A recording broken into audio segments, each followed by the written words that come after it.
And then on the fringes of Christian orthodoxy, there was the Gospel of Mary, the Christian text that dates to around 100 CE that tells the story of Mary Magdalene and remembers Mary as being the prime disciple of Jesus. And in that story, in that gospel, Jesus takes Mary aside and teaches her the secrets of life in the kingdom, which she is then to tell to the other disciples.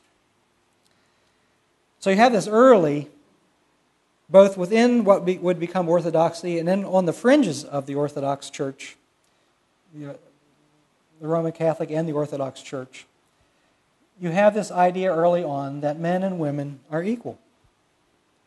Both are empowered. And so for a time in early Christianity, paradise was restored for many women and many men.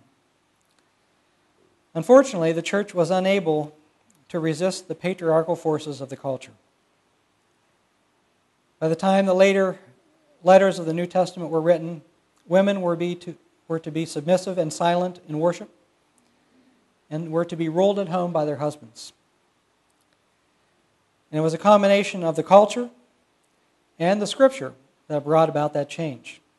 And that Scripture was that story of Eve, being tempted by the snake in the garden, and the continuous theological reflection that it was her fault. As that weaker sex, she was tempted by Satan, and then she turned around and used her temptress powers to drag Adam down and ruin everything for everybody in paradise. The early 4th century theologian Ambrose would imagine an off-stage conversation between Adam and Eve, where it was her intellectual weakness, the fact that she was not up to dealing with the snake, that ruined paradise for both of them and for all of us. And just one theologian after another would run with that theme. And it was just, taking a scripture and then basically being influenced by what's the thinking in the culture, which the culture teaches that women are inferior.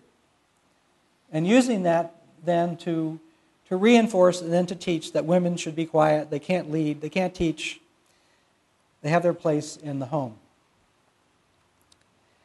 And so throughout the 2nd and 3rd centuries, the emerging Orthodox Church would curtail the exercise of women's leadership as office holders and teachers and deacons. 441, the Synod of Orange forbade women's ordination. 533, the Synod of Orleans repeated the ban. And once again, paradise was lost. And it has taken nearly 1,500 years to begin to rebalance the gender roles in the Christian West and regain that vision of men and women together as equal partners in paradise. You might wonder why I'm talking about the women here when it's Father's Day. Well, part of it is because I planned this series and I wasn't even thinking about Father's Day. But the truth of the matter is also that it isn't just women who are diminished when women are made to be submissive and subordinate. It is also men. And there's nothing more liberating, though challenging for everyone, when men and women are treated as equals.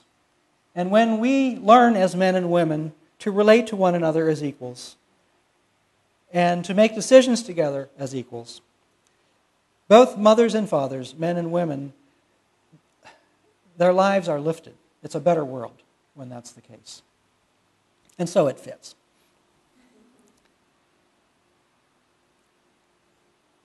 But we have this history, this long tradition of Christianity that has shaped our Western culture incredibly and has shaped the history of the Christian church in particular. And I think it's really important that when we take this whole history, both the scriptures and and the long history, that we develop an ability to be discerning and to use our thinking and our judgment and to be able to decide what's worth keeping and what's not worth keeping, but what's worth knowing about and understanding where it came from, but then letting go. There isn't one Christianity. There never was. From the beginning, there were multiple interpretations and understandings. And that's true for every other faith perspective as well. I mean, think about what's happening in Iraq with Sunni and what's Shiite killing each other. I mean, continuously. There isn't one Islam. There never was. There isn't one Christianity. And from the beginning, there were a variety of movements and a variety of understanding. And as time went on, things have changed. The ebb and flow of Christianity has gone up and down. And many different ideas have come and gone, and for good and for bad.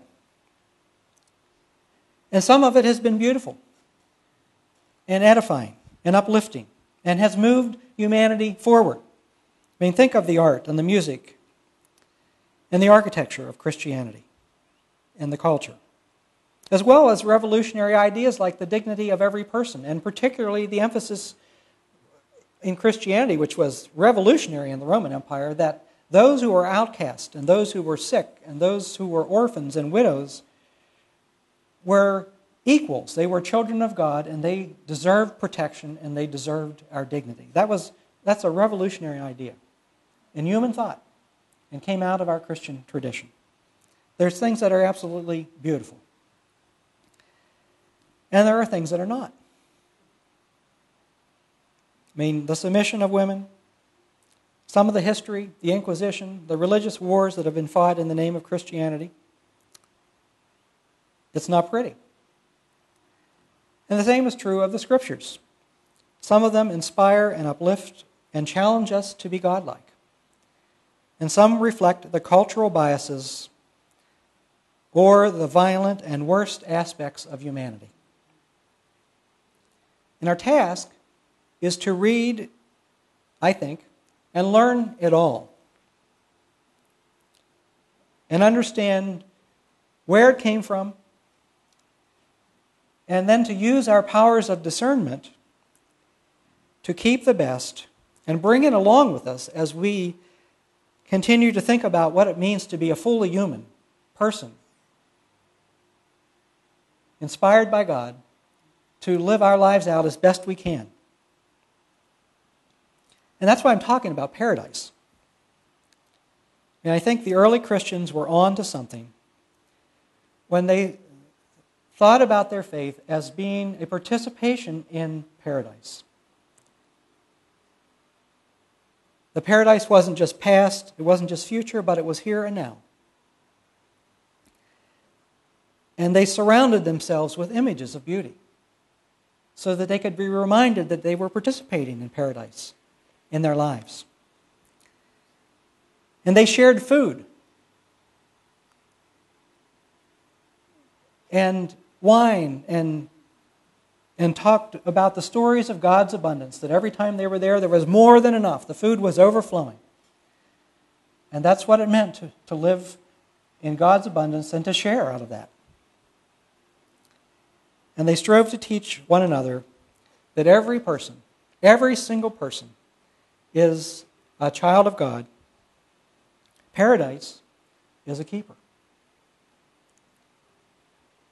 And I think it's really important for us to think continually about what we surround our lives with. And I think it matters. The music we listen to, the things we read, the things we watch, what we do with our time in terms of creating beauty, what we do with our spaces that we live in. We can lift ourselves and lift others around us by attending to our ability to create beauty and paradise in our lives and being intentional about that. So I invite you to think about that this week as you go out. Where in your life is their paradise? Where do you live it? Where do you go to experience it? And what can you do to create a little bit more of it so that it's more a part of your lives and part of the lives of those who are around you? Thank you for listening.